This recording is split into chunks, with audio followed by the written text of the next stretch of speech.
What's up everyone, Chris Bridgeford here with all the Generation Strength coaches.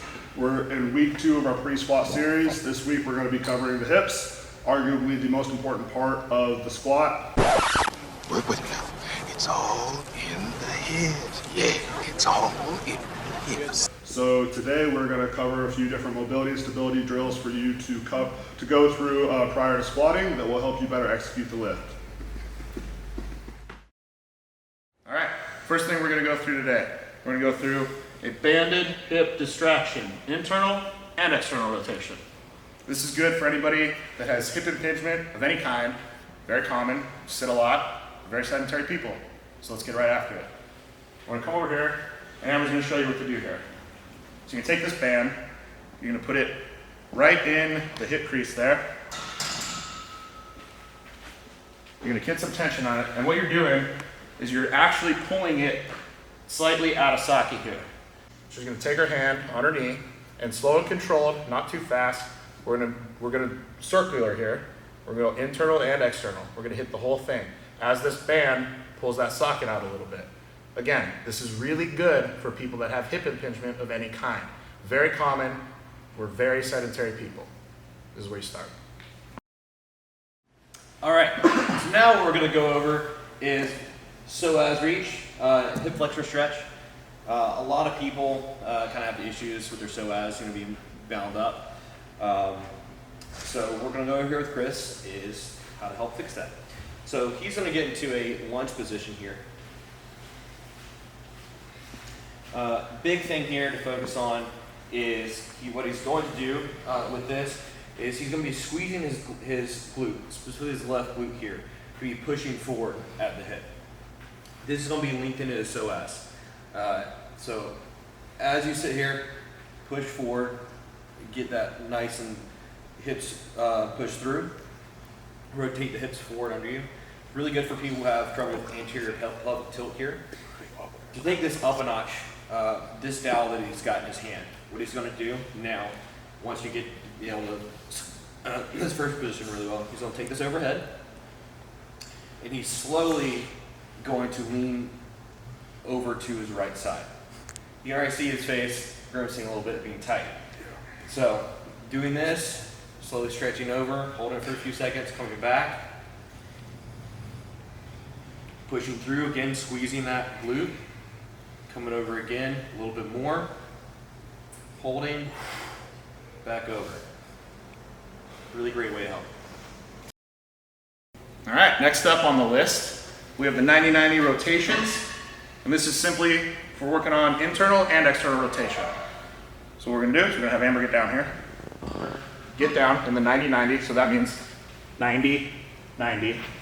And we're going to start with the easiest way to do this. And I use easy loose. It could be difficult. That's okay. We're going to progress. So we're going to start going forward with this rotation for external rotation. And we're going to keep it nice, slow, and controlled. And then she's going to turn right here for internal rotation. And we're gonna cycle back and forth between both of these. Now this is the start of this. Now if you feel this is comfortable and easy, we're gonna progress, and she's actually going to rotate from side to side. Again, very slowly, and you wanna keep this position as long as you can before transitioning to the other side.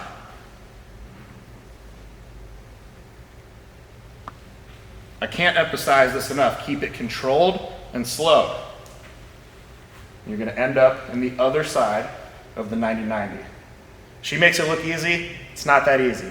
Start with the first one and progress to this. All right, now we've done our job with mobilizing, we're going to stabilization here.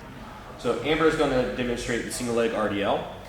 Big thing to focus on is keeping your hips nice and square throughout the range of motion and being very slow and controlled.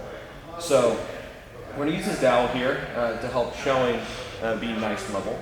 So she's going to go through range of motion here, and very slowly, while keeping hips nice and square, come down,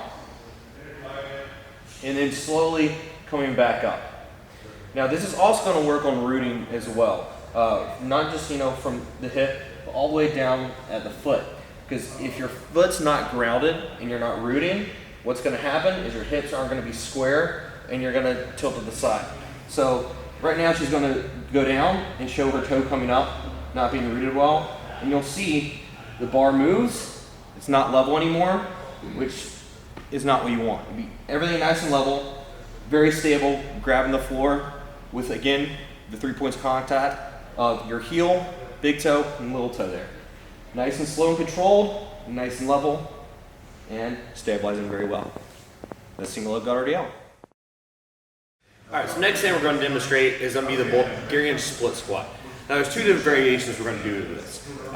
Weighted isolaterally and ipsilaterally and contralaterally. Thank you for that. So what we're going to do first is we're going to demonstrate, or Amber is going to demonstrate the ipsilateral version. So she's going to put her back foot up on the box here. And ipsilateral, so the weight is going to be on the same side as the leg that's working here. Now this is going to be focusing a lot on the glute, specifically here.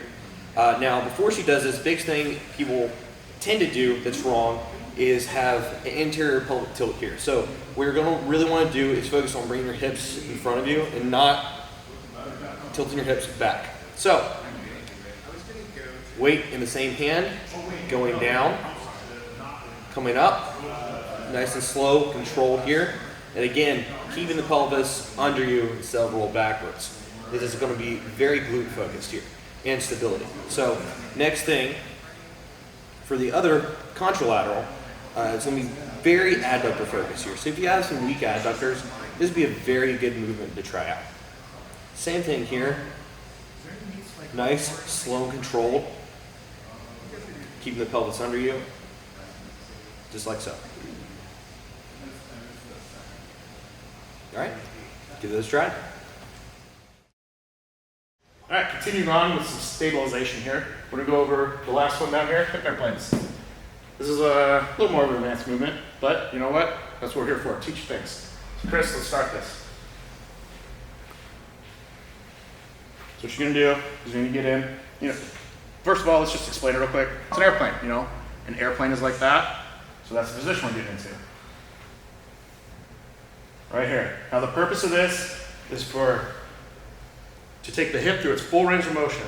So we're gonna go all the way external, all the way through here, squeezing the glute, extending the knee as you come up to lengthen the adductor. Now you're gonna go slow and controlled all the way back into internal rotation. Not stopping here, getting the hip all the way down and in. You'll feel it light that up. Get in there. That's where people mess up a lot, right? You can come up. Again, a lot of people mess up because they stop here and they're not getting in all the way into internal rotation. Go through the whole range of motion, slow and controlled. Use an apparatus or a dowel or whatever you need to keep yourself up. Don't be lazy when you're doing the movement. Fire this. Ooh. Easy there, big guy. Internal, or external rather, to internal. There you go. All right, everyone. So it's important to note today that as we go through this series of movements, we are starting with mobility and then leading into stability. So when we go through our warm-ups, whether it's squatting, bench, or deadlifting, we want to start with drills that individually target lagging areas that we're trying to focus on, whether it's internal rotation, hip flexors, or external rotation. And as we progress through our warm-ups and we go into the stability-focused portion of our pre-training series, we're getting more and more specific to the movement that we're going to be performing that day. So as you can see today, we're doing a pre-squat series. So we start with individual movements focusing on internal and external rotation, hip flexors, and then internal and external rotation again. And as you can see, as we get into the stability focused portion, we get more and more specific to a squatting type movement as we finish with hip airplanes and Bulgarian split squats.